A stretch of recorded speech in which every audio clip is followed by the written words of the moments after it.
This is very much the Magic in Threes drum set right here. I'll often change out the kick drum. I've got a 20-inch Rogers kick drum, one of the smaller kick drums with the front head off. And I've got an original Rogers head on there that I guess came with the kick drum. That kick drum, to me, is one of the nicest drums I have. It sounds so nice.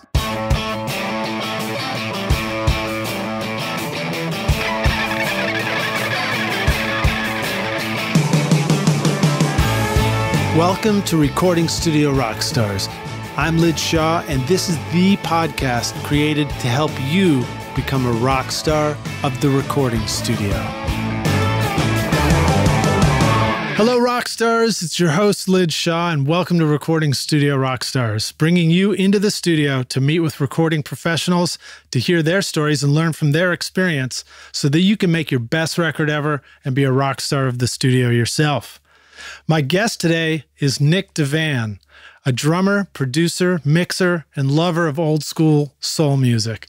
In 2007, he started G.E.D. Soul Records with Dave Singleton, which allows him to write, record, and play drums for the label. He also owns and operates Poor Man's Studio in Madison, Tennessee. Nick currently performs with Magic in Threes, who are recording, mixing, and releasing a song every week in 2016. He also plays with DeRobert and the Half-Truths, who have just added the new singer, Juan Mandell. I was first introduced to Nick a couple of years ago when I reached out through Craigslist to hire him not for his drumming skills, but for his impeccable lawn service skills. In fact, I was only introduced to his music later when he called in to quit one day, saying the yard work was too tough on his wrists, which he needed for his drumming. The following week, as I begrudgingly was hauling brush around my backyard, I thought, well, the least I could do was go and check out Nick's music while I was working. So I texted him and asked his band name. I then queued up Magic in Threes on Spotify and was blown away. It instantly became the only thing I wanted to listen to all week long. I was sending it to friends in every direction. I'm pretty sure I even emailed it to everybody in Recording Studio Rockstars. I'm talking about the kind of excitement when you hear something new and feel like you finally found the music you've been looking for. Deep, funky soul grooves that sound completely like the real deal. Only in Nashville, right? The grass is now up to my knees and the hedges out front look like 4th of July fireworks, but I just don't care because I am chilling to a new groove called Nick Devan, the Grass Man. I just made that up for you there. I appreciate that. I highly recommend you check out Nick Devan's music at gedsoulrecords.com or on Bandcamp. Please welcome Nick Devan to Recording Studio Rockstars. Nick, are you ready to rock, dude? Ready to do it, Lidge. So I've introduced you in my words. Tell us who you are in your own words. All right. Like you said, I've got a little studio up here in Madison, Tennessee, right outside Nashville. We've been doing the G.E.D. Soul record label thing since 2007. Dave Singleton and myself are the co-owners and started putting out 7-inch records, and we just kept it going. Since then, just started self-financing, and it kind of, now the records at least pay for themselves, and we get paid every now and then. And so how'd you start this thing? I mean, like, what does it mean we started a label? I mean, does that mean you were playing music, or does that mean you were pressing records for somebody else? We were pressing them ourselves and getting them distributed by someone else. Really, I've always said, all you have to do to start a label is put the name on a record and you've created a label. And that really was as simple as it was when we started. And, you know, we've learned a whole lot as we've gone along. Well, it's definitely good, encouraging advice. It's a reminder, you know, if you want to start a podcast, just put a name on a podcast. That's right. On iTunes. I guess anything's that way. I guess I'm living proof there, right? Yeah.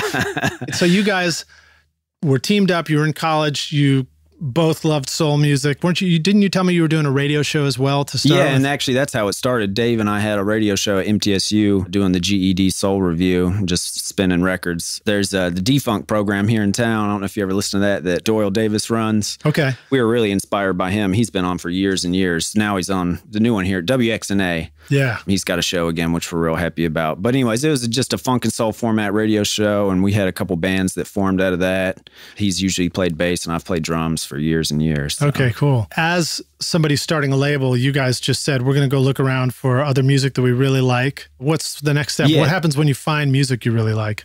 Well, see, we were doing it in a way where we were producing pretty much everything and just getting singers, producing and recording it ourselves. So in that instance, all you have to do is get the singer and you can kind of invent your bands as well. Okay, cool. So you guys are the ones playing the music, recording the music. Yeah, but then later on we got the cooling system on and AJ and the Gigawatts, Oliver James for a little while. So we've had other artists who are self-contained outside of what we do. And so when you guys set out to go do a session, I'm guessing you're doing singles or something like that? Like, you have to get 2 songs recorded to release something, or are you doing full-length albums? Well, we've done both. Yeah, we started off just doing 45s. Let's see, we did 6 45s or so until we did a full-length, and now we're on our 12th full-length since the Magic and Threes have been increasing that this year. That's awesome. I know we're going to get into that a little later, but you guys set the bar pretty high this year doing a song a week, which is amazing, man. Amazing stuff. So when you guys put out a record, you record it, you do a single, you got a couple of songs on there.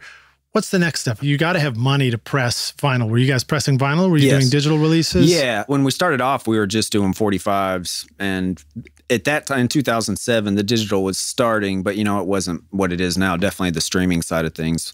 But yeah, now we go for every outlet we possibly can when we put out a record. And digital is definitely a good portion of income for us. What's the business model that you can talk about for something like this? Do you start with a pile of money and spend it and make it all disappear and then hope it comes back as you sell a record?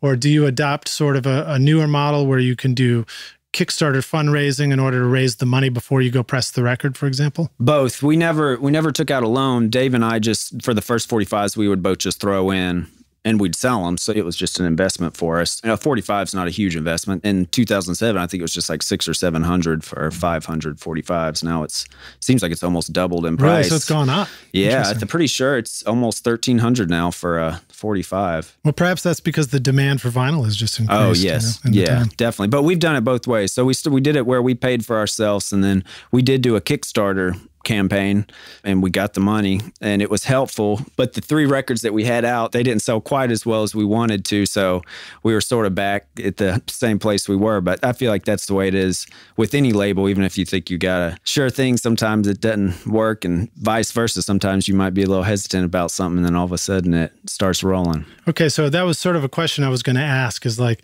how do you make a successful release? It sounds like your answer is you don't make the successful release. You just maybe have your eyes wide open when it does succeed or fail. So what are some of the indicators that a record is succeeding or failing when you make it and put it out there? Well, I mean, first, it's got to be really good. You can get a publicist and really hype something up. It won't grow legs unless it's just a good record and that there's ears that want to hear it at that point in time. Because if it's really good, it's easier to catch a buzz about it. Because even if you get a publicist, you can't really force it. It just catches a lot of people by surprise, I think, when they have a randomly successful song, Yeah, it would catch me by surprise if my song was randomly successful. How do you know that it's a successful record? What are the ways that you can tell that it's, I feel like I'm asking you the same thing. No, you're going to answer the same way, but do you first, the two of you guys, just know that this is just a kick-ass record? Do you have a group of people that you run it by, like, Barry Gordy? Yeah, you got to show it to everybody. And sometimes you don't want to show it because you don't want to hear what people have to say about it. But definitely, and even in the mixing process, I have found that to be just so crucial, making sure I show my wife, anybody, and see, even if they say they like it, but you can visually see whether they're really feeling it or not, You're lying to me. Yeah, you can. So I usually watch at least try to kind of watch the person out of the corner of my eye when I show them the music and see people's reactions. But yeah, have as many people as you can play it for and get the reaction. You'll start to know whether it's going to pick up or not. Okay, so literally it's like before you've invested any pocket money into it, the release itself, you can get a feel for whether it's going to be successful. Well, I got to tell you, dude, I really am not kidding when I say that I love the sound of your music, and I think you're a badass drummer. So I apologize for making you cut my lawn all those times. It might have been, making your wrists hurt. I'm glad you stopped. It was good for the world, for sure. Yeah, definitely. Now, share with us, I like to ask our guests to start us off with an inspirational quote. And I wondered if you had anything you wanted to share that was maybe, something funky. I don't know. Yeah, not really a quote. I hear lots of people say it. I'm sure y'all have heard it, but it's really all about the song. Going back to what you were saying about the record selling, how do we know? I mean, really, it's the song and the way it's recorded, not necessarily the engineering-wise, but the energy of the performance and whatnot. It's really, I've had records that I put out and I feel, not so confident about maybe even the drumming or sometimes the engineering. I don't feel like it was 100% there, but the song's there and whoever's performing on it, it's got something to it. And that'll carry the record. Yeah, people will respond to that. So yeah, the quote is, it's all about the song, no matter what genre. That is a good bit of advice. And it's easy to forget that at times. It is, especially with engineering, get caught up in all the needs and wants of gear, which is a never-ending Well, so life. let's transition for just one sec. Tell us a little bit about your studio here and the gear. I mean, this is a really cool place. I love that fancy is not the first word that comes to mind. It's a work in progress for sure. I moved in a year and a half ago. I made a lot of headway in the first half year. It is what it is right now. But yeah, we got a pretty humble little studio in a 25 by 25 building. Got a lot of Tascam gear, a couple Tascam tape machines, Tascam board. I got this Fostex 8-track 1/4-inch machine last year that I really like. I prefer it over my 1/2-inch 8-track. I don't know why. It sounds great. It's got low noise considering it's a consumer tape machine. So how much do you notice? Well, first of all, do you sometimes record and skip the tape machine? And have you grown really familiar with the difference in sound when you hit tape versus when you just go straight into Pro Tools? Oh yeah, definitely. Me personally, it's so much easier on tape as far as sound, getting sound. Editing and stuff, of course, it's not so much. And production-wise, it's not as easy. But now, you guys don't always edit, right? I mean, no. Your music sounds like you would expect it to be loop-based. It's so common now. But I remember you told me, you were like, no, it's usually just on records tape. Are all live, right? Yeah, definitely. If I want to get the tone I want, especially on drums and the overall vibe even of the record, it's just so easy for tape. In the room, it doesn't sound all that great, but you get the microphone up close to the drums or whatever, and you hear it back, and it seems like the sound even increases your performance somehow. And I feel like people react to it who don't know that. You recorded the same song, same mics into Pro Tools, and then the other ones into a reel-to-reel deck. I think people would get more excited by the reel-to-reel sounds. Interesting. But that could be a personal. And I listen to digital music, and I get both. But for me, that's why I like tape, is because of the tone, I guess, just the tone. Well, listening to your music, I think tone is a huge factor. I mean, it's like when I hear it, I'm just thinking, holy shit, man, this really sounds cool. All right, I love it, man. So here, I'm going to go back into our story time questions. So you've done a lot of cool stuff, man. You've built a record label. You've built bands. You've got to say, man, you're really kind of living the dream in a way, because you dreamed up the kind of music you really want to do. And you didn't let other things prevent you from doing it. You said, I'm just going to do this, so that you've now got this world where if you want to play the music you want to play and turn that into a song and release it on a label and do it, you figured out how to do it. Obviously, you're growing. You're not a mega label just yet, but maybe one day, who knows? But you're doing it right, and it's cool. But let's humanize it again for people who are like, man, I don't know if I could do that.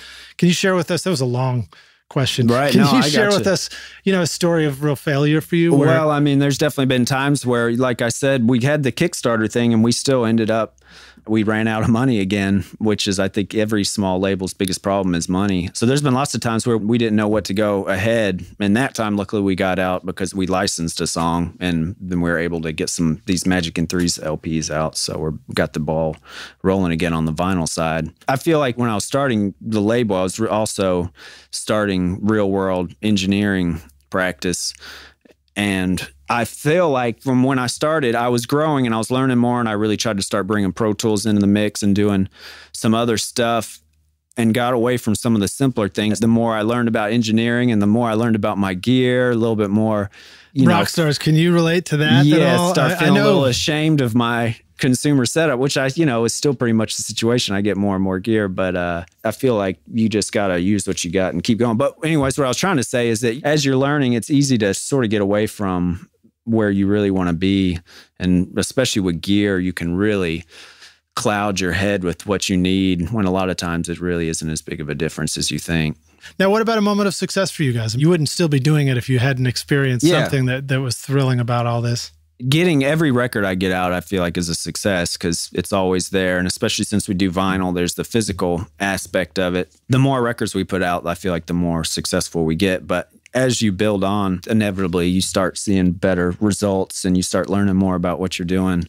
Just being able to sell the records that we put out, I'd say, is our biggest success. And also being able to, like you said, me and Dave get to produce this music that we want to produce and get it out, which I take for granted because a lot of artists, if they don't have a studio and they don't know the people to get the sound they want to, or even know how to get the sound they want to, that's got to be frustrating because you could go through a bunch of studios and still never come close to the recording you want. So yeah, I definitely take that for granted that we get to do what we want. That's cool, man. I think you might be preaching to the choir right now, and we should just jump into that topic a little bit.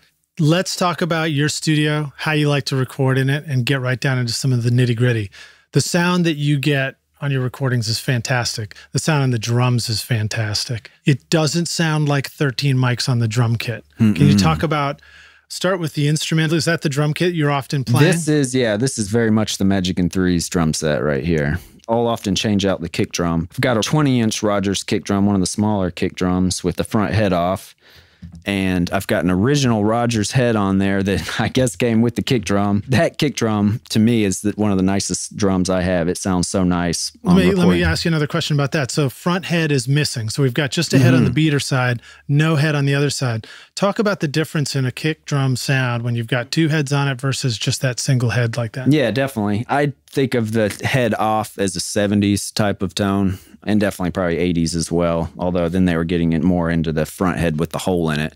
And they all three sound so different to me. Two full heads on sounds more 60s and earlier to me. Maybe more it's got jazzy. A sustain or something. Yeah, I think of the Motown, or at least the 60s Motown kick drums. That was always two heads and not very much muting on those either. So I guess I kind of think of them in time periods for sounds on the kick drum. Do you think of that sort of Motown 60s kick drum as a sound of an instrument that you're supposed to listen to far away as opposed to a mic up close? Oh, absolutely, yeah. And you can mic them up close and they do sound good. But no, you're absolutely right. It's more of a room kick.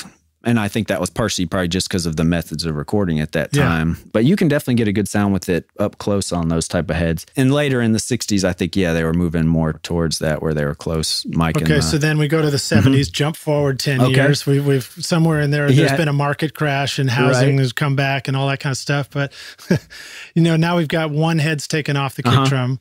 We're in the world of multitracks. Multitracks are more common. The 70s was also more common to find studios with a lot of small isolation booths, right? Which I don't know. My theory was that studios used to be big, wide open spaces. And then with the advent of multitracks, people just started dividing them up into ISO booths, and that evolved into like the ISO I think that studio. Could be part of it, but I think it was also a seeking for the sound. The Beatles, for example, which I'm sure everybody was trying to emulate, definitely by the end of their career, they had taken the front head off. And, they say the two things that set the time period of a song is the vocal sound and the snare sound or the drum sound. They do usually say the snare, but I'd say the kick drum especially too. Like I was saying, when records are coming out, engineers are trying to find the sound that is either pushing things forward or what people are doing at that time. So I think that was a result of that. Let's not get away from it quite so easily too, because I think there's also reasons for it. So for example, this kick drum compared to the Motown double head, Motown had sustain to it. It was like boom, exactly, right? Yeah. Which is a long sustaining sound, which means if you're playing music, I could be wrong about this, but I'm going to speculate that a long sustaining sound like an 808 kick drum, if you're programming, means that you're going to play fewer of them. You're going to leave a little more space around them. That's very true. So is there something about the 70s music and the soul music that you're doing where the quickness of a kick that hits and goes and it doesn't stick around, the attack, that's more appropriate? I bet you're right, because definitely if you listen to 60s drumming, it's very often just doom, doom, doom, doom, doom, very simple. And then you get into the 70s and people are doing a lot more, especially in the rock side of things. So yeah, no, I bet you're right. The transients of the head off would be much easier to hear. And then also the bass guitar, right? Maybe if we're into direct bass and the bass is bigger sounding on the records, because the bass used to be kind of mixed down pretty low on early records, right? And then definitely with the Beatles, they were trying to really push more and more bass onto it. I know Paul had his own track just so that he could get more bass. Yeah. Back to what you were saying about the room, now that I think about it, the reason I use this kick with the head off, this is a pretty small room, sounds so much better in here. I have trouble recording my kick drums with both heads on in this room, whereas if I take them to a big room, they open up and they sound a lot better. Maybe the actual wave is is really long, because the ones with both heads definitely do have some really, really subby material in them. because the two heads push and make the wave even bigger. Yeah, and I get that experience in a huge way in my dead room. I have a ISO room that is super dead on the inside. It's all just soft stuff, no echo. I call it the phone booth. But if you put the drums in there, the only way to get a kick drum that even reminds you of an appropriate kick drum is to take the back head off. So that, or I guess that's the front head. Leave the beater head on, take the front head off, make it super, super dead. Because when you get that mic in close in a small space, it exaggerates the sustain of the beater head so much that it'll sound like an 808 if it has even the tiniest bit of sustain. Yeah. Yeah, and definitely, I think in the 70s as well, they were probably mixing for small speakers. If you think about more slappy sounding kick drums and mid-rangey, it definitely, taking the front head off, brings it up into the mid-range, and you can hear it on small speakers better. Interesting.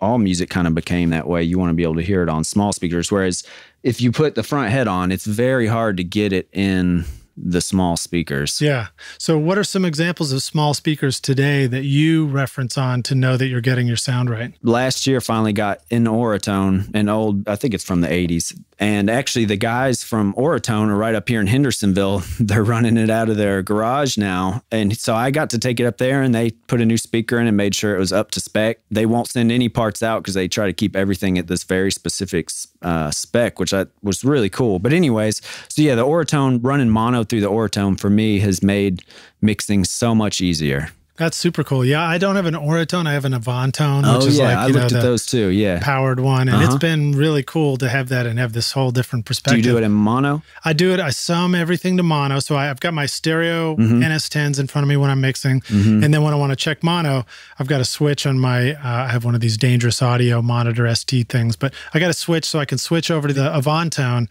and then I have to hit the mono button too, and it's really eye-opening. I'm still learning which eye to trust, you know? Yeah, well, and I felt like when I was thinking like mixing in mono, how it would make me lose any sort of vision of my stereo aspects. But for me, now that I'm really starting to do it, I still will be mixing in mono and still be panning things out on the board, just imagining where they would be in the mix. And hearing how they affect the mono mix as well. Interesting, yeah, because it would. It totally does. And get it, so still pan things out like I think they want to be panned out on the mono speaker. And then usually when I bring it up, if I get it sounding good like that and then bring it up to the main speakers, it usually is sounding pretty good. However, I will say you really got to be careful with your low end because, man, there can be some really low in there that you don't hear. So you got to, at some point, you got to either take it to your car or put it on some bigger speakers. What are the first things that come to pieces when you're mixing on the mono speaker? Just that low end. Is there something that you hear on the mono speaker that you go, oh yeah, oops, I'm doing something wrong there? Even though you can't hear some of the low end on it, I feel like it helps with the mixing of the bass and the kick drum because you really have to make room for either one in there. And you can still tell when, something's super too loud on the low end on the Oratone. I think it takes a little while, and I feel like I'm finally starting to get there to trust it. But the main thing I feel like for the Oratone is levels. If you want to find true levels across different speakers as far as in comparison, what's too loud or what's too quiet, it's perfect for that. Yeah. Awesome. What about, what are the instruments that you struggle with getting the level right that the mono Oratone helps you with? Was it like vocals and bass definitely or something? Vocals. Really everything though, because the whole purpose of it is so that you kind of mix towards your mid-range, as they say, and not really worry too much. I mean, you still got to check it and make sure you don't have anything going on crazy on either the high or the low. That's cool, man. That's cool.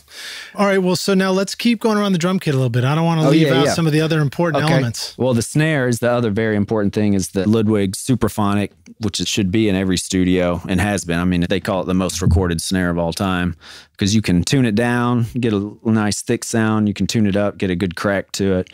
But to me, that's just the best. And anything special about the heads that you like to choose? I like these ambassador heads, and on the toms, doing ambassador on the top and on the bottom, not doing a thick one and a thin one like a lot of people. I like them both coated too because it's just a little smoother for me. I remember when I was an intern and there were some older guys in there and they were telling me the best drum sound. They're like, you need to get an ambassador on the top and a diplomat on the bottom. Yeah. I'm like, what? Yeah. I thought it was like some sexual joke or something. Yeah, no. I will say I want to, coming up, bust out some of the Remo black power dots, I think they're called. And they're just the clear ones with the black center. You saw them in a lot in the late 70s and the early 80s. Yeah. And I really want to get my kit going with some of those all the way around, even the snare, to get kind of that late 70s. A lot of the stuff that we do is more early 70s, late 60s type I noticed sound. you don't have a lot of duct tape all over the drums. I often do. Yeah, I usually put some duct tape. A little bit of tissue and duct tape's my favorite thing. If you're in a room and the snare's ringing, once you're going and it's recording, the ring kind of goes away, and it's like there's two different sounds. There's the ring part of the drum, and then there's the slap part of the snares. And it seems like once everything's going, the slap mostly picks up and the ring can go away. Interesting. Yeah. It's remarkable how the stuff that seems problematic when you put one close mic on a drum seems to go away once you put a whole drum kit together. Oh, yeah. And play the right part. Yeah, and definitely getting back to the miking is another huge part of the drum sound. On all the early stuff, we were either using one or two mics, often a kick drum. I like a kick drum mic maybe out 3 or 4 feet in front of the kick drum. Even with the single head, wow. So it's not up close on that Sometimes head. Up close, but a lot of times, yeah, maybe 3 feet out and actually a little bit to the, if you're facing the kit, a little bit to the right, so it picks up some of the underneath the snare. Because, if you're not miking everything, a little bit of bleed into the other mics is great, because then the kick drum mic picks up a lot of the underside snare and really changes the snare mic. And then just one overhead either right above the snare. But recently, on all the most recent Magic and 3s, I've been adding Sennheiser 421 on the snare, and then have an overhead sort of over the kick drum and toms. And that's for mixing, because it ends up being so much easier. I've been working with the 8-track, so I have to be real careful with track count, because I'll get to the end of a song and run out of tracks wanting to add something else. So would you be tracking all 3 mics to 3 tracks? That's what I was going to say, is what I've been doing is doing the overhead and snare to one track and the kick to another one. And I'm also often playing on those sessions, so sometimes it's guesswork. I have to set my levels and just kind of hope for the best. Talk a little bit about being the drummer, about hitting the drums in the right kind of way for that sort of sound. I mean, you're definitely doing your own engineering if you're doing it right on the drums. And I definitely feel like keeping the hi-hat quieter for the music that I do, and the snare and the kick definitely hitting a little bit harder and not crashing your cymbals too hard. But then I guess you get to where you're not really thinking about it while you're playing, and you kind of just create that sound. I feel like that makes a huge, huge difference. Yeah, so low-hanging fruit is ask your drummer to hit the cymbals a lot quieter. Yeah, definitely. Start with that. Yeah, and that's not exactly easy, but I'd say even the drums in general, man, we did this one recording, and we recorded it late at our old studio, and we were trying to be quiet, and I was barely hitting the drums and had it cranked up pretty loud, the preamps, and that's some of the best sounds I've ever gotten before. And I definitely feel like if you can do it and keep the energy up and play light, man, I don't know what it is. Maybe because the transients just don't hit the mics as hard. I don't know. And also, I guess you're probably just getting a different tone out of the drums because you're not slamming them. So let's talk about the mics on your drum kit. Do you have some favorite mics that you like to use? Yeah, like I said, the 421 on the snare is great. And also on the kick sometimes. For the overhead, what I love is the Unidyne 57s. It's the silver. Nice. Dynamic. It's like the precursor to the 57. Right. So Rockstars, it's not a condenser mic. It does not take phantom power. Mm-hmm. It is not the mic that you think you're supposed to be using on everything because it sounds so hi-fi. If you've got a condenser mic and you had, if you didn't have any experience yet, and you had a condenser mic in one hand and the Unidyne 57 in the other, you might go, oh, well, this one sounds gigantic, and this one, the 57, doesn't sound and that's as the giant. Point. Like we were saying about sort of with the Oratone as well, that mic sort of does that for you, for your mix, just because it doesn't have a lot of highs and a lot of lows. Like on horns and whatnot, I feel like it really puts it in a nice place in the mix. David Rawlings, who has Woodland Studios with Gillian Welch over in East Nashville, I was recording him once, and he had asked me to just put up a 57. In fact, they sang and played guitar, both of them, into a single 57. And he was like, man, I've only heard a couple of perfect mics, like a RCA44 and something else, and a SM57. And I was like, really? Wow. Okay. So, and he kind of reopened my eyes to the power of a 57. If you set it up and you do things right, it really sort of can capture a lot of what you want. Yeah, no, I totally feel that. These 57s are great. And I do have a newer 57, and it's just lovely. The newer ones definitely have a lot more lower and higher than the old one. So they're both useful for their own things. It's definitely sufficient to use a 57. You get great sounds. Yeah, and then do you know the trick where you can, if you take the sort of loosen the screw and you pull the connector out of the back, you can bypass the transformer in the 57, which supposedly will open up the extended frequency range of your 57 too. No kidding. Yeah, if you skip the transformer. If Have you you don't done need that to yours? Match. I've done it in the past, yeah, and I remember thinking it was pretty cool, and it seemed to have more sizzle on top or something. But See, with any of these, I would think of that maybe almost as a bad thing for a 57 because you want it to take that stuff out. Well, you're probably right, man. I'm not making cool soul records every day. Right, but I'd like to have one like that, have one mic like that. Exactly. Yeah. That's what I'm talking about. All right, so let's see. You have mixed in the box.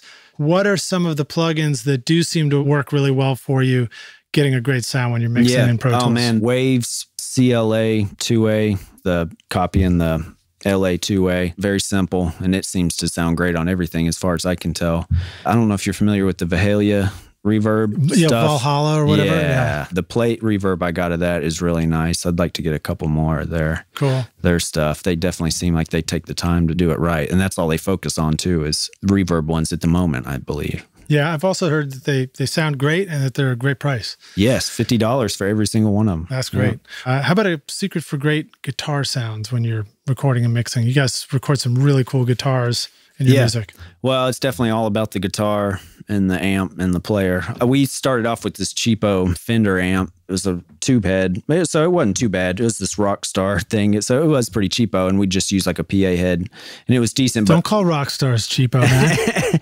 But we recently got Fender Deluxe Reverb, and it's so much easier to get good tones out of that. A lot less harshness and a lot less loud transients. That was the cheap guitar amps tend to be harsh and have loud jumps and transients that the Deluxe does not seem to. And I feel like the simpler the route into it, the better. If you're going to use effects, just use a couple and don't go overboard with the guitar. What about miking up the guitar and getting good sounds? Definitely still the 57 or the Sennheiser 421. I've rarely used condensers on the guitar amp. It's always been a little too harsh for my ear. I don't like a lot of harshness usually.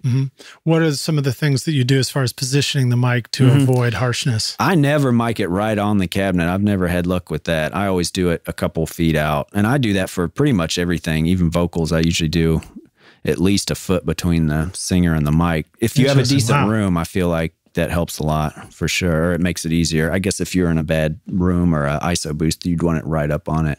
Now this room, so everything you're recording in your studio, the mic is at least far enough away to hear the room, right? You're going to hear some room. Yeah, definitely. So talk about maybe the snare mic. Yeah. Can you describe the room that you're wearing to our listeners? So this is let's see. I think it's like a 12-foot by 25-foot room. Pretty low ceilings at 7.5 feet, which I'd really like to open up. But in the meantime, I'm putting these rock wool, or no, it's called mineral wool, 4-inch baffles on the ceiling. That's what I read. If you have low ceilings, and one way to sort of cope with it. That's definitely my biggest downside to this room is the low ceilings, which I don't feel like affects anything for me except for drums. And I still get good drums. I like my drum sounds, but as soon as I take my drums into a bigger room, they sound a whole lot different, at least somewhat. I think it's a guarantee that you probably respond to the environment and evolve towards what sounds best. All right, cool. We need to take a break. We'll come back in for the final jam session. But before we do, Rockstars, I want to remind you that you can find show notes to all the stuff we're talking about. Nick Devan, that will be at recordingstudiorockstars.com. Just use the magnifying glass and search for Nick Devan there, D-E-V-A-N. That'll take you to the blog post. It's got links to stuff we're talking about. We're definitely going to include links. Whatever Nick's got, we're going to put it on the website and make sure you can check it out there. And I highly recommend you go check it out. Maybe before we go out, Nick, you want to play a groove on the drum kit there, and we'll just kind of have that going in the background? Yeah, I can do that.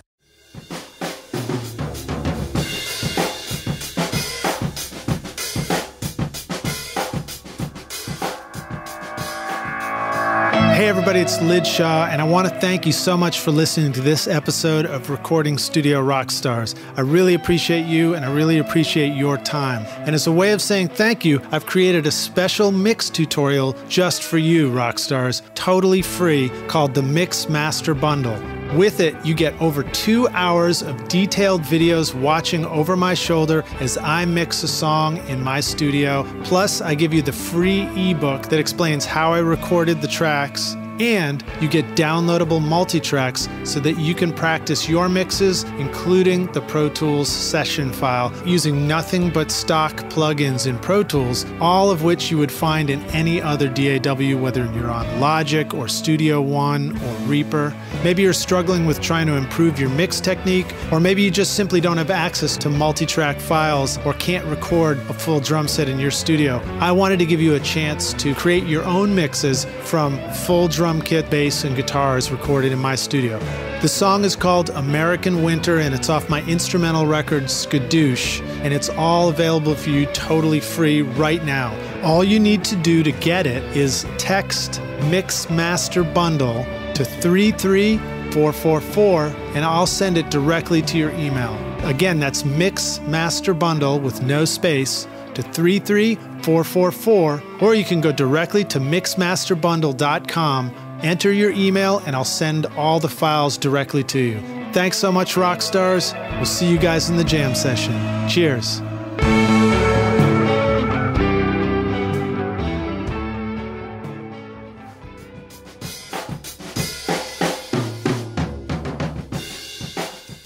Hey, rock stars, we're back. It's Lid Shaw, and I'm here with my guest today, Nick Devan. We're about to jump into the jam session. Nick, are you ready to jam? I'm ready to do this. Sweet, man. All right, when you started out in recording and doing your G.E.D. soul records, making music, what was one of the things that was really holding you back?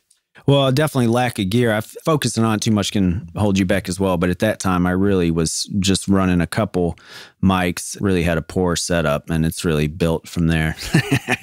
Although, ironically, as you pointed out, too, a couple of mics can be the magic drum sound. That was also probably, what started my sound. So I guess that wasn't too much of a mistake. All right. So what was some of the best advice you received? I'm sure you may have something in mind, and I know you've probably talked to a lot of great old soul musicians in your search for the ultimate sound. Did you get any great advice about making music? I mean, I think using what you have has gone a long way with me, because you could really wait forever for the right scenario of any recording. And you really just got to get out there and do it and make the best of it. You learn so much from every recording you do. I feel like that's how you get to where you want to be, is by just doing. So you got to just start somewhere, no matter how little you know about it at the time. You really know so much more about it by the time you're done, through all the frustration and sweat and whatnot. Did you ever have anybody that didn't like your music or didn't like your recordings? Oh, yeah, definitely. Because, we send records all over. So you read some of the reviews, and definitely some of those early records were too raw for some people's taste, for sure. So what do you do, man? How'd you bounce back from that? It's funny. Well, I guess part of it was trying to clean up my sound some, but which, like I said, I felt like wasn't always a good thing. Those early records sold well. You got to know your audience, and for what we're doing, people really respond to the old school sound, because now it's so easy to get hi-fi sounds. You almost have to take the time to get the lo-fi and purposely use stuff that might be deemed cheap or I mean, it's a good quality. point. When everybody's got a perfect DAW, they put distortion on the vocals now because it's too clean. And I have to do that in Pro Tools too. It's like I can't get the vocals to sound quite right, and put a tiny bit of distortion on, and then there you go. That's so funny. That's so funny how the human ear responds to imperfections. Definitely. Just saying it out loud, it's pretty obvious. I mean, we're human. We like things that are human, and humans are not perfect. Most definitely. Figure out what's too perfect and make it less perfect. Definitely. So now, how about a recording tip, hack, or secret sauce, something that our rock stars could use today in their studio? Well, there was the delay thing, which is just huge for me. You get a reel-to-reel tape machine and use it for your delay, or even mixing down for that. Even if you go back into Pro Tools, that could really have a huge impact on your sound. Trying to think, there was one other thing, the Oratone. Get yourself an Oratone and mix in mono, and really listen to a lot of music on it. That goes a long ways. All right, cool. And you were talking about using Pro Tools in kind of an unusual way, where you're actually mixing off your tape machine through the console, and you just press record and capture it in Pro Tools. press record, you back up and mix the section one more time. And then, you're mixing live off tape.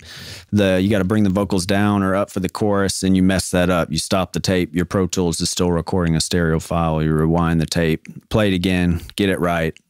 By the end, sometimes you'll have 3 or 4 places where you messed up and you got to go back and edit it out, but it's seamless. That started saving me a lot of time because I was trying to do live mixes all the way through. And now I'm getting back into mixing down the tape, so that sort of goes away if the tape's going to a mastering engineer instead of back into Pro Tools. Right. So Rockstars, I'm going to throw out this idea to you one more time. You could take a Pro Tools session, put a stereo track at the bottom, and you'd have to do playlists each time you did a pass, but you could do a pass through by hand or just go into a section, and you could then drop into record on that stereo track once you have that section sounding good. Or you could just do a series of mixes and really don't get caught up in any of that stuff, and just, without using automation, just move some faders around till you have a cool sound and experiment. The stuff that we do when we think nobody's looking, when you're mixing and you're just balancing stuff and you're like turning a knob and it's like, ooh, that reverb sounds cool. And then the part of your brain that says, oh, I should go back and do that intentionally next time. Why not just capture that to that stereo track while you're doing it and then come back later and edit that piece in, I think that's the kind of stuff that I might have expected Brian Eno to do, Yeah. No, those demo mixes, because we'll get done with the recordings. There was a couple tracks on this Magic and Threes 4 album where we had the session and we recorded everything, and I just cut a rough mix at the end of the session, and I was just vibing out, doing what like you were saying, like, this isn't the final mix, so I'm just going to mess around, really get the spring reverb going and the delay going, doing crazy stuff. And then it turned out great. And I tried to recreate it as well, because there were some problems with the mix, level wise, but I just couldn't create the vibe again. So we went with that original. So for example, if you've got a song and it's got a verse and a chorus in it, you might push the faders around and come up with something cool and unexpected in the verse, but totally doesn't work for the chorus. And in order to get it to work for the chorus, and you're trying to control all the automation, man, you might have to go change 20 things before everything's sort of in place for the chorus. So why not make it easy? Why not just do another pass where you make all the choruses sound slamming and the verses are terrible? That's and then a just good edit idea. The things that is together easier afterwards. than doing what do they call it when for the chorus, you have a whole different set of tracks in Pro Tools as opposed to you just do whatever you want. Yeah. You mute things if you feel like it. You just do whatever you feel like. Yeah. So, all right, good enough. There we go. Great tip there. I like it. Thanks. So now how about a favorite hardware tool in the studio? Something that you like to have around? Obviously, you like to have a drum kit around. Yeah. I mean, having a couple nice instruments. I love the Rhodes that we have here. And I feel like one thing that a lot of studios don't have now is a real piano, and you can get those for free, Just look at Craigslist and get a free piano and get it tuned up. I personally hate digital piano. I feel like on the digital side, they can do a pretty good Rhodes and they can do a pretty good everything except for horns and piano. Keyboards can't do those. Yeah, well, the piano, I mean, when they do samples, they're always sampling an individual note. In a real piano, all those notes are making one soundboard resonate. Yeah. That Unidyne 57 is very useful as well if you kind of want an old school sound. It sounds great straight into Pro Tools as well. Cool. I see you got some what look like maybe vocal mics in the other room. Do you have any favorites? I don't have any real nice favorites. I've been using that Marshall MXL mic for years. I got it 10 years ago, and I love it for vocals. Sounds and that's great. an inexpensive mic. That's something just about anybody mic. could get. Absolutely. Yeah. Awesome, man. Awesome. All right. Now, how about a favorite software tool? Something that you want to, I mean, we've talked about a lot, Pro Tools. Yeah, like I said. Any other stuff? Yeah, I haven't really been using a whole lot of plugins on the Pro Tools side. My setup right now, I mix down from tape right into Pro Tools, and I don't affect it in Pro Tools because it's just a stereo file, and then send that to the mastering engineer. Do you ever do any mastering yourself? I have tried a little bit, and I do not like it because it raises a whole new set of doubts. You should be confident about your mixes, but the second guesses of any mix, definitely it's nice to just put it in somebody else's hands. Because unless you have a lot of time to marinate on it, if you do your mix and you wait a month or so and then master, I think that would work. But if you're trying a quick turnaround, it could add so much time to your... Well, one of the problems is you're probably going to go back and remix something as a result instead of just focusing on the mastering. Anybody you want to give a shout out to, or places you've been mastering that you've really enjoyed, or stuff? I have a guy, Frank Reynolds, who does all my mastering, and he cuts me a good deal and has a really quick turnaround. We did just get Gigawatts 45 master. It actually came out under Coal Mine Records, not our label, but we mixed down the stereo tape from the console, so all analog, and then took that up to 1979 and actually got them to cut the lacquers maybe. Yeah, cuts it with something our like buddy that. Cameron. Yeah, Cameron. Yeah. And it turned out really good. So I definitely feel like if you're going to vinyl, it's definitely good to actually get somebody to master for vinyl for sure. I definitely have found that does make a big difference. Yeah, Cameron Henry has been on the podcast with us, and he's awesome. Fantastic. Yeah, he's awesome. Really good. I'll see him shortly, I hope. And he's a great guy to do it with. I love what they're doing at Welcome to 1979. Man, they got their own lathe. That's so cool. Talk about having a vision and then just making it happen, following through on it and making it a reality. Very Definitely. Cool. All right, so now how about a resource for the business side of doing this? Obviously, you can't have a record label and ignore money, right? Or else you probably wouldn't have a record label for very long. Google Docs is one of the coolest things businesses have available for any business now, because you used to have to pay a lot of money for those Excel and Word programs, and now they're offering it free, and it's all cloud-based, worry-free.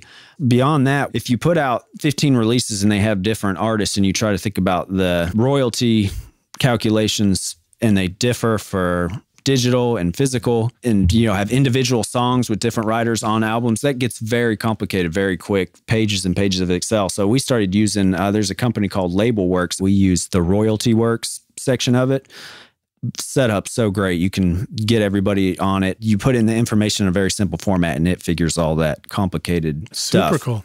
Do you see that outside of your version of a label? Could you see an individual band adopting this, or a studio where people are just sort of doing some co-writing together, adopting that as a useful tool for Yes, for well, the going forward? LabelWorks side has like demo sharing, also promotion type stuff. So yes, absolutely. I feel like anybody could get involved with that. Even within a band, you could have different royalty payments. Somehow you have to keep track of all that. Even if it's just one band and you have different albums, different writers on songs, different royalties. Like I said, that gets very complicated very quick. I find in music and in business, one of the biggest pleasures is being able to collaborate with other people and work together. I mean, it's like, for me, it's ultimately the most fun. Yeah. But it can also be one of the big fears is like, if we really like do this thing together 3 years from now, 5 years from now, how are we going to keep track of this stuff? So it's very cool that there are tools out there that might actually make that, take that stress off and make it all a lot easier. Yeah, man, take the time. If you're in a band, take the time when you start and figure out what you're going to do with writing, ownership, master ownership, and all that, and who owns the actual band. Because, I'd say 90% of bands, if not even more, don't worry about that. And that's fine if you're not making any money, but as soon as the money comes in, you need to be prepared, because if you don't know what's going to happen, it could be the end of the band real quick, because that's probably been the end of countless bands throughout the years. So you've already experienced both versions of that. Yeah, in bands that weren't associated with the label. I played in bands for years and years, and definitely one of the always most frustrating things was dealing with a democracy of a 8-piece band. Gets to where nothing gets done because nobody's the leader, and if somebody is trying to take charge, people think that, they're taking advantage. Whereas, like with DeRobert and the Half Truths, that's why we kind of set it up where Dave and I and D are the leaders. Well, I'm the band leader, so I guess I get the absolute final say. But other than that, people are there to play. That's not demeaning to them. Yeah, but it makes it so much better. And I've been in business stuff before where, for example, we did a 4-way partnership, and it was something that was very, very promising. And in the end, it folded and didn't continue. And in hindsight, I looked at it and I thought, the thing we never really did is we tried to make everything a democratic decision instead of what might have been smart, which is say, all right, we're going to assign each of the 4 people a responsibility for a certain segment of this business. You're responsible for the creation. You're responsible for the bookkeeping. You're responsible. And then it becomes more clear. And I think much more productive. Well, I would say one thing I've had a problem with is overcommitting. Getting other people to help out with tasks is definitely crucial, and letting everybody know what their job is if they even have a job in it. All right, cool. So my next question was going to be sharing with us an organizational online resource, and I think you just did, which was Google Docs. Yeah. Are there any other online tools that you use sort of day to day that that people need to be reminded of? Yeah, we use QuickBooks for the label. Self-taught, or have you found good resources for learning QuickBooks? Yeah, and I don't think I use I know I don't use most of the features. I pretty much just use it as a bank ledger, and it compiles what I need for my taxes. Yeah. Very simple. Big learning curve on that stuff, to an extent, for me at least. Some of the fiduciary bookkeeping gets heavy. Fiduciary responsibilities. Yes, it gets heavy real quick. Yeah, indeed. So I'm actually learning QuickBooks myself. And another guest, Larry Crane, talked about, the power of using QuickBooks and stuff like that. So I think it's safe to recommend that it's worth checking out Rockstars. Well, QuickBooks Online is very affordable too. It's like $10 or $12 a month. Yes, indeed. Definitely worth it. Yeah, you can spend more than that in taxes if you do it wrong. Definitely. If you had to start all this all over again, you had to go back, you need to get a simple setup to record, find people to make music with, and then make ends meet. I think you got some pretty good versions of that. I mean, I met you were mowing lawns to make ends meet. I applaud that. Yeah. You got to do what you got to do. Although my lawn is a little desperate right now. Are you doing it now? No comment. So what would you recommend to Rockstars for simple setup, finding people to record, and making ends meet so that you keep at it? Yeah. I feel like, especially now, the analog equipment is your best investment. I've got a lot of consumer Tascam gear. So I would say, get like an 8-track Tascam machine and some sort of analog machine if you're going that route. If not, if you're going Pro Tools, get a nice converter and Pro Tools preamp and a mic, and you're on your way. But for me, for what I'm doing, I would like, a small 8-track, small console, a couple outboard things, and I'd be good to go. All right, cool. So now here's the final question. If you could go back and you could give yourself advice, what would you were going to tell yourself the single most important thing that you needed to know when you were starting out to be a rock star of the recording studio that you are now? What would you go back and tell yourself? I wish I hadn't focused so much on getting gear. I really liked my first setup. I've still got the Tascam 8-track machine, and I had this 8-track Tascam board. It was just 8 channels, but it sounded great, and I could have really just kept on going with that for a long time. But I felt like sometimes I would really focus on moving on with the gear when I really should have just focused on making more music with what I had. You don't really have a perspective for that until put music out as far as your engineering sound. Even if, some people might look at you strange for putting that gear up, stick with your gut for sure. Well, Nick, thank you so much for joining us on Recording Studio Rockstars. It is a total pleasure to be hanging out with you. Finally see your studio. Like I said, I've been loving listening to your music. It's fantastic stuff. I'm looking forward to an opportunity for you and I to record together at some point. And Rockstars, I also want to let you know that you can find out more about Nick's work at GEDsoulrecords.com. I'll let Nick tell you more about where to follow as well. But Nick, I wanted to ask you, don't you have a sample pack that people might want to know about? Can we give a shout out to that? The Reel-to-Reel Drums Volume 1, and we've got Volumes 2 and 3 in the works. But those are available on Bandcamp and from that website that he listed. Real raw drum sounds, got ghost notes, real particular on the drum sounds as far as I got edge hi-hat, tip hi-hat, stuff like that, so you can make real realistic drum sounds. Awesome, dude. I'm going to look forward to checking that out. It's exciting stuff. And then is there anything Rockstars should know about how to reach out to you? Just go to the website. Any other ways? Yeah, or hit me up on Facebook. Yeah, Nicholas Devan or G.E.D Soul Records as well. And keep an eye out for DeRobert and the Half Truths. We're about to be out and about again, playing live. Yeah, so hit us up at any of those. Just a reminder, Rockstars, also check out Magic in Threes. That's been my favorite listen on Spotify for quite a while now. Instrumental psych soul, they call it. Awesome, dude. We're going to check out now, and maybe we'll jam for a sec or something. But yeah. Nick, thanks for joining us. For sure. Thank you, Lidge. All right, dude. See you around the studio. Cheers. Thanks so much for listening to Recording Studio Rockstars. If you enjoyed the show and want to help make it better, please leave a rating and review on iTunes to help reach more people. You can click directly over to iTunes or go to recordingstudiorockstars.com/review for an easy explanation. And if you want more free content, all you have to do is text RS Rockstars to 33444.